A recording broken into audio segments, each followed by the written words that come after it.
ఈలోపు రెండోది ఫేక్ ఎట్లా అయిపోతుంది?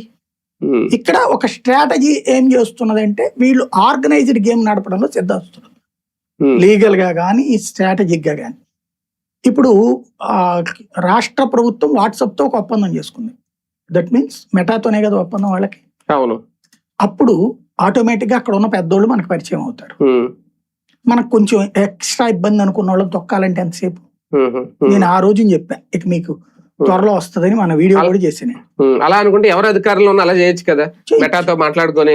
అది అందరు చెయ్యాలనుకోవట్లేదు కదా. ఇప్పుడు వాడిని పెంచి పోషించారు వీళ్ళు, అలా చెయ్యాలనుకోలేదు. అలా ఇప్పుడు ఆ లెక్కనైతే హెడ్ క్వార్టర్ ఉన్నటువంటి హైదరాబాద్ వాళ్ళు చేయలేరా?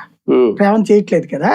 అదే కదా అక్కడ వ్యక్తి మనస్తత్వం అంటున్నా నేను. వీళ్ళు ఆర్గనైజ్డ్ బ్యాచ్ ఇది.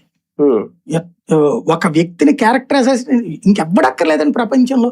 ఎన్టీ రామారావుని ఎంత దారుణంగా కొట్టామన్నది చాలు కదా.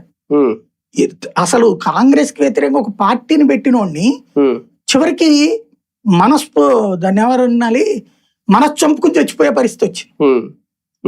ఎంతమంది రెండో పెళ్లిళ్ళు చేసుకున్నోళ్ళు లేరు వాళ్ళ పార్టీలో.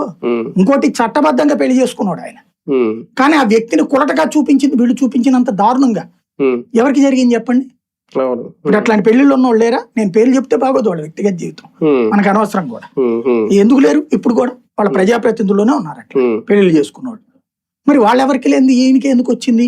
అది కూడా మనస్ఫూర్తిగా బాధ్యతగా ఉండేటటువంటి మనిషిని పట్టుకుని అంత దారుణంగా చూపించారు అతన్ని.